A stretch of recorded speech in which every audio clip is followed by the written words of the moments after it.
अमीर जेठानी की गांव में पहली बरसात। माँ जी, मैं गार्डन से फूल तोड़ कर ले आई हूँ, ये लीजिए। आप मंदिर जा रही थी, वहाँ भगवान को चढ़ा दीजिएगा। तू कितनी समझदार है बहू, हमेशा छोटी छोटी चीजों का ख्याल रखती है। लेकिन एक वो है जो अभी तक अपने कमरे में सो रही है। उसे तो इतना भी नहीं पता कि घर में क्या हो रहा है और क्या नहीं। गुंजन और शिवन्या की शादी को अभी सिर्फ 2 दिन ही हुए थे, जिसमें गुंजन ने अपने ससुराल में आते ही सभी जिम्मेदारियों को संभाल लिया था। जबकि गुंजन गरीब परिवार और सांवली रंगत की थी, तो वहीं शिवन्या अमीर परिवार और बहुत सुंदर थी, जिसकी वजह से उसे बहुत ज्यादा घमंड था। वो सुबह सबसे बाद में उठा करती थी। ओहो, सुबह के 11 बज गए हैं, अभी तक इन्होंने मुझे नाश्ते के लिए भी उठाया नहीं। पता नहीं कहाँ मैं इन बेचारों के बीच में आकर फंस गई हूँ। शिवन्या उठकर फ्रेश होती है और उसके बाद बाहर आती है, जिसके बाद वो अपनी देवरानी से कहती है, अरे देखो तो सही, कामचोर बैठी है, मेरे लिए कुछ नाश्ता बनाकर ले आओ। और हाँ सुन, ध्यान रहे ज्यादा अनहेल्दी खाना ना हो। लेकिन जेठानी जी, माँ जी के कहने पर मैंने आज कढ़ी चावल बनाए हैं, वही ला दूं अगर आपको कोई परेशानी ना हो तो। तुम जैसों का कुछ नहीं हो सकता, गरीब हो, गरीब जैसा ही खाना खाओगे। मैं अपने लिए बाहर से खाना ऑर्डर कर दूंगी। शिवन्या ऐसा कहकर अपना फोन उठाती है और तुरंत ही अपने लिए नाश्ता सैलेड ऑर्डर कर देती है और आराम से बैठकर वहां खाने लगती है। जिसके बाद में किसी भी काम को वो हाथ नहीं लगाती और अपने कमरे में चली जाती है। तभी गायत्री भी मंदिर से पूजा पाठ करके वापस आ जाती है। अरे गुंजन बहू, तुम यहाँ क्या कर रही हो? लगता है अभी तक बड़ी बहू उठी नहीं है। नहीं माँ जी, दीदी तो पहले ही उठ गई थी। अभी मेरे साथ रसोई में काम करवाने के बाद वो अपने कमरे में गई हैं। तू कितनी भोली है, मैं सब जानती हूँ। तुझे मुझसे झूठ बोलने की जरूरत नहीं है। मैं सब जानती हूँ कि मेरी अमीर घराने की बहू कितनी अच्छी है और कितनी नहीं। तभी गायत्री जोर जोर से आवाज लगाने लगती है, शिवन्या, शिवन्या, कहाँ हो तुम? शिवन्या, अरे क्या तुम्हें मेरी आवाज नहीं आ रही? शिवन्या। गायत्री की आवाज सुनकर शिवन्या कमरे से बाहर आती है और अपनी सास से कहती है, क्या हुआ माँ जी, ऐसे क्यों चिल्ला रही हो, बिल्कुल गांव वालों की तरह? मैं इसी घर में रहती हूँ, इस घर से बाहर नहीं। आपको इतनी जोर से चिल्लाने की जरूरत नहीं थी। तुम्हारे पास जवाब हमेशा होते हैं। देखो, ये परिवार है और इसमें सारे काम छोटी बहू नहीं बल्कि तुम्हें भी करने होंगे। भूल गई हो क्या? तुम जैसे गरीबों को मेरे पिताजी ने कितना सारा दहेज दिया है और इतने के बाद भी मैं इस घर में नौकरों की तरह काम करूंगी? ऐसा तुम सोच भी कैसे सकती हो माँ जी? शादी में दहेज देने का मतलब ये नहीं कि तुम्हारे पिताजी ने हमें यह रिश्वत दी है। ये तुम्हारे पिताजी की मर्जी थी जो उन्होंने तुम्हारी खुशियों के लिए इतना दहेज दिया। लेकिन गायत्री इतना कहती ही है कि तभी छत से पानी टपकने लगता है। लेकिन छोड़ो माँ जी, और ये देखो, आपके मकान की छत भी मजबूत नहीं है, बरसात होते ही पानी टपकने लगता है। बोलो अपनी छोटी बहू को, लगा देगी यहाँ बर्तन, नहीं तो पूरा घर गीला हो जाएगा। ऐसा कहकर शिवन्या अपने कमरे में चली जाती है, जिसके बाद गायत्री को बहुत बुरा लगता है। बस बहुत हुआ, अब तुम इस घर के एक भी काम नहीं करोगी। गायत्री ऐसा कहकर बरसात में निकल जाती है। जब शाम को वो भीगी हुई वापस आती है तो उसके साथ शेखर भी होता है। अरे पिताजी, आप यहाँ, आपको यहाँ आने की क्या जरूरत थी? मैंने कभी उम्मीद भी नहीं की थी बेटी कि मुझे ये दिन भी देखना पड़ेगा। जब तक तुम अपने ससुराल को अपना ससुराल नहीं समझोगी तो ये लोग तुम्हें अपने कैसे लगेंगे? आपने एक बार भी नहीं सोचा मेरे स्टैंडर्ड के बारे में और मेरी शादी इन गरीबों में करवा दी। मैं तो अपने दोस्तों को मुंह दिखाने के लायक भी नहीं हूँ। मैंने जो भी किया वो सब सही किया, और अब जो मैं करने वाला हूँ जो और भी सही है। मैंने तुम्हारे सारे कार्ड्स ब्लॉक करवा दिए हैं। अब तुम अपने अकाउंट से एक भी पैसा खर्च नहीं कर सकती जब तक तुम अपने परिवार को, अपने ससुराल को समझ नहीं लेती। पिताजी, आप ऐसा कैसे कर सकते हो? शेखर उसकी एक बात नहीं सुनता और वहाँ से चला जाता है। उसके जाने के बाद गायत्री शिवन्या से कहती है, आज से घर के सारे काम छोटी बहू नहीं बल्कि तुम करोगी। और देखो कितनी जोर से बारिश हो रही है, छत से पानी भी टपक रहा है। एक काम करो, जहाँ जहाँ पानी टपक रहा वहाँ वहाँ घर के बर्तनों को लगा दो, ताकि पानी की वजह से पूरा घर गीला ना हो। ये सुनकर शिवन्या को बहुत गुस्सा आता है, लेकिन वह अपने गुस्से को कंट्रोल करती है और अपनी सास की कही बात को सुनने लगती है। कुछ ही देर में जब शिवन्या इस काम से फ्री होती है, तभी अचानक से मौसम को देखकर गायत्री शिवन्या के पास आती है और कहती है, बहुत ज्यादा बरसात हो रही है और मौसम भी ठंडा है। अरे बहू, जा जाकर पकौड़े तल कर ले। अरे माँ जी, पहले तो ये बरसात हो रही है और दूसरी चारों तरफ गीला हो रहा है। जरा वहाँ देखो, रसोई घर में भी पानी पानी हो रहा है। चूल्हा जलाना तो बहुत मुश्किल होगा, ऊपर से वहाँ जाने से पहले मैं भीग जाऊंगी। पकौड़े बनाना तो मुझे आता ही नहीं है, मैं पकौड़े कैसे बनाऊंगी? लगता है बड़ी बहू को मेरी बात समझ नहीं आई। मुझे पकौड़े अभी खाने हैं, अभी ही खाने हैं। अब वह तुम्हारे ऊपर है, तुम कैसे बनाती हो कैसे नहीं। इतना कहकर गायत्री वहाँ से चली जाती है। इस बात का शिवन्या को बहुत बुरा लगता है और वो वहीं रोने लगती है। मेरे पास तो छतरी भी नहीं है, अब मैं क्या करूं? शिवन्या अपने सर पर साड़ी का पल्लू रखती है और बारिश में बाहर निकलते हुए रसोई घर में पहुंच जाती है, जहां पर पहले ही जगह जगह पानी टपक रहा था और चूल्हा भी गीला था। शायद मुझे पहले आग जलानी होगी। शिवन्या अपनी पूरी कोशिश करती है लेकिन नाकामयाब रहती है, जिसके चलते वह रसोई में खड़ी हुई बारिश में भीगते हुए रोने लगती है। तभी वहां पर गुंजन आती है और उसे रोता हुआ देखकर कहती है, जेठानी जी, रोने की क्या बात है? मैं आपको पकौड़े बनाना सिखाती हूँ। आज आप पकौड़े जरूर बनाओगी और सभी लोगों को बहुत पसंद आएंगे। गुंजन अपनी जेठानी की मदद करती है। पहले वो उसे पकौड़े के लिए बेसन में मसाले और सब्जियां काटना सिखाती है। उसके बाद गीले चूल्हे को किस प्रकार जलाना चाहिए वो उसे ये भी सिखाती है। दोनों देवरानी जेठानी मिलकर बरसात में गर्मा गर्म पकौड़े तलती हैं। ये लीजिए दीदी, गर्मा गर्म पकौड़े बिल्कुल तैयार हो गए। आप सबसे पहले माँ जी को देकर आओ, उन्हें बहुत खुशी होगी। गुंजन के कहने पर शिवन्या प्लेट में पकौड़े रखकर गायत्री को देने जाती है। गायत्री पकौड़े खाकर बहुत खुश होती है और उसे शगुन भी देती है। उस दिन के बाद से शिवन्या घर के सारे काम अकेले करती। इसी दौरान उसे ये समझ आता है कि उसकी छोटी देवरानी और उसकी सास घर में कितना काम करती हैं। एक दिन वह अपनी सास और देवरानी से माफी मांगते हुए कहती है, मुझे माफ कर दो गुंजन, मैंने हमेशा तुम्हारा अपमान किया और माँ जी हमेशा आपको घमंड दिखाया। हो सके तो मुझे माफ कर दीजिएगा।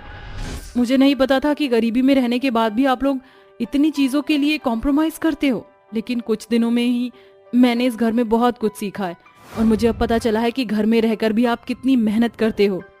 बस यही तो मैं चाहती थी बहू, ये सब तो सिर्फ तुम्हें समझाने का एक जरिया था। चलो, देर आए दुरुस्त आए, तुम्हें समझ आ गई, हमारे लिए इतना ही काफी है। और जेठानी जी, आपको माफी मांगने की जरूरत नहीं है, आप मेरी बड़ी बहन जैसी हो। तभी वहाँ शेखर भी आता है और शिवन्या को उसके सारे कार्ड्स वापस लौटा देता है और कहता है, अब तुम इनकी हकदार हो, ये अनब्लॉक कर दिए हैं मैंने।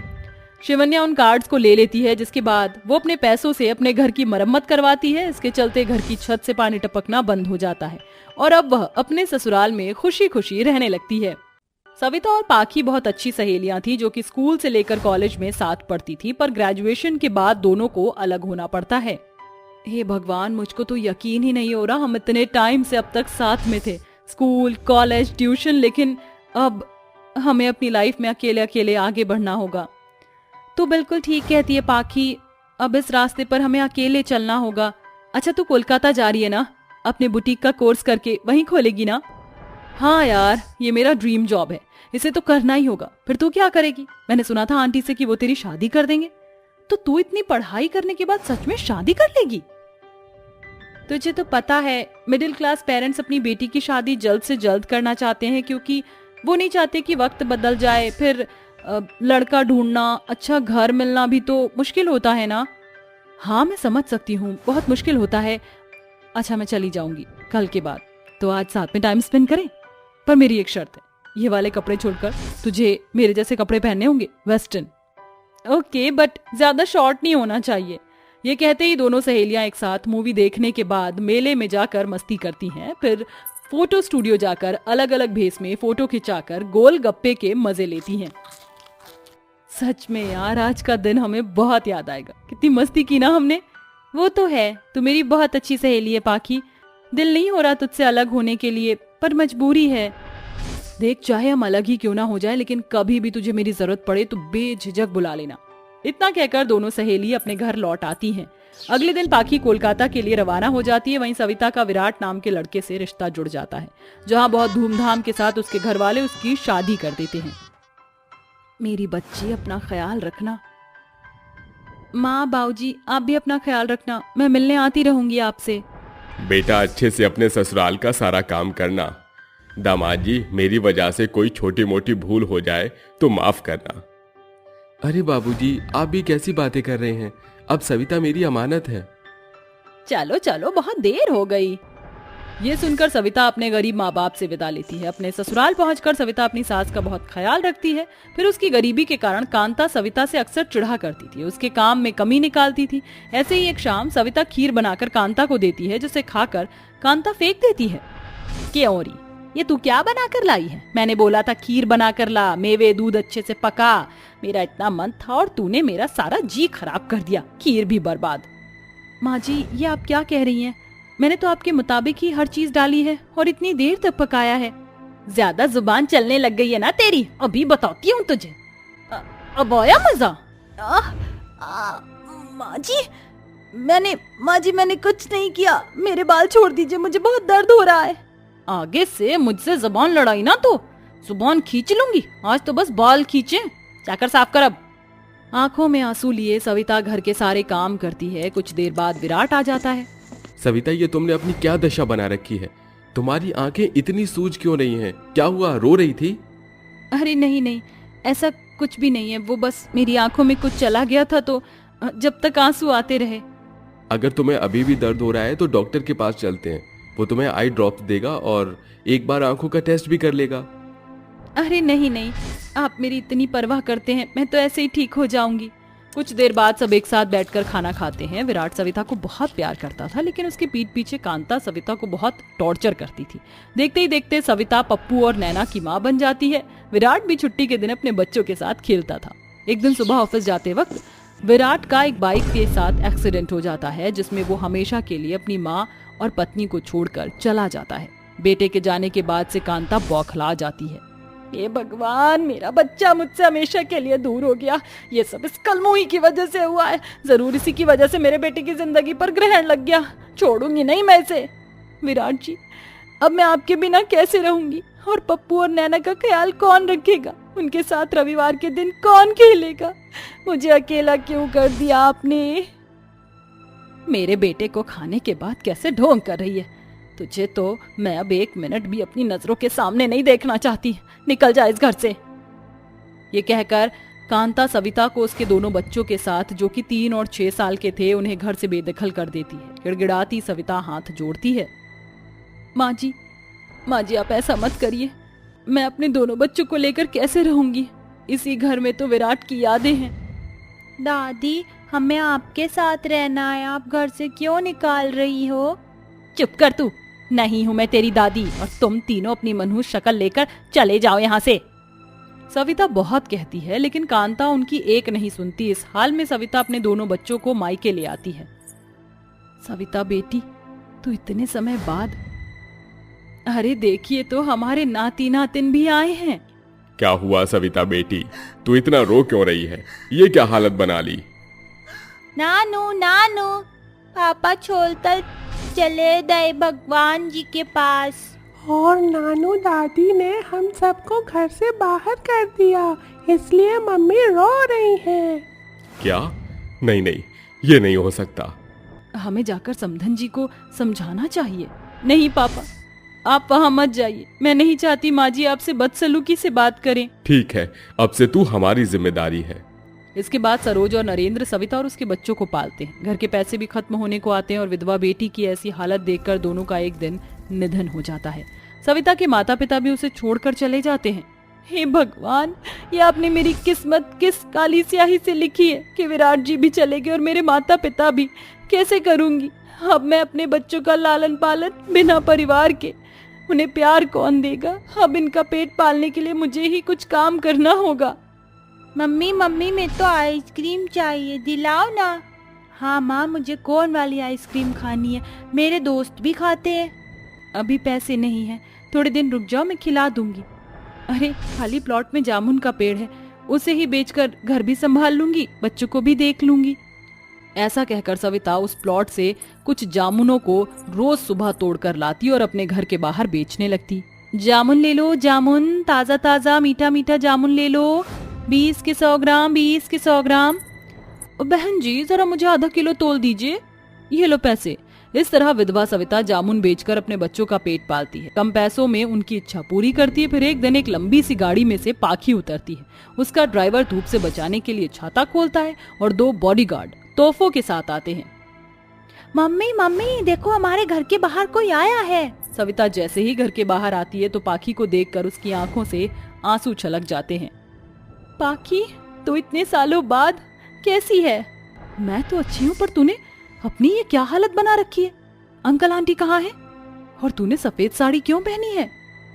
क्या बताऊं, एक एक करके सब मुझे छोड़कर चले गए। एक्सीडेंट और मम्मी पापा को मेरी टेंशन हो गई थी। मैंने कहा था ना, कोई भी बात हो तो मुझे याद करना, मैं हमेशा तेरे पास आऊंगी। ये क्या हालत बना ली तूने अपनी। अंदर चल। अंदर जाकर सविता पाखी को पानी पिलाती है। फिर सविता अपना सारा दुख दर्द उसे बताती है। पाखी उसे संभालती है। तू कैसे रहेगी, तेरे बच्चे भी छोटे हैं, तू दूसरी शादी कर ले। नहीं पाखी, मैं विराट से बहुत प्यार करती हूँ और शादी के बाद किसी ने मेरे बच्चों को नहीं अपनाया तो नहीं, मैं ऐसा नहीं करूंगी। मैं खुद अपने दम पर काम करूंगी और इसमें मैं तेरी मदद करूंगी।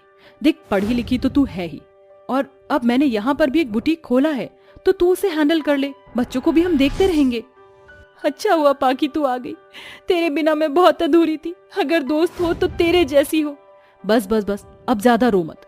ड्राइवर, इधर आओ, ये सारे तोहफे यहाँ रख दो और बच्चों को चॉकलेट और गिफ्ट दे दो। बच्चों आओ, मैं तुम्हारी मौसी हूँ। नमस्ते मौसी। नमस्ते मौसी। अरे कितना प्यारा है ये, तो तुतलाता है, कितना अच्छा लग रहा है मौची। ऐसा ही है, लेकिन बच्चे बड़े होकर खुद साफ बोलना शुरू कर देते हैं। हाँ वो तो है। इस तरह दोनों सहेली एक दूसरे से बहुत बात करती हैं। फिर पाखी उनकी मदद करके अपने बुटीक में उसे सीनियर पोस्ट देती है और अपने बच्चों का पालन पोषण खुद अपने दम पर करती है।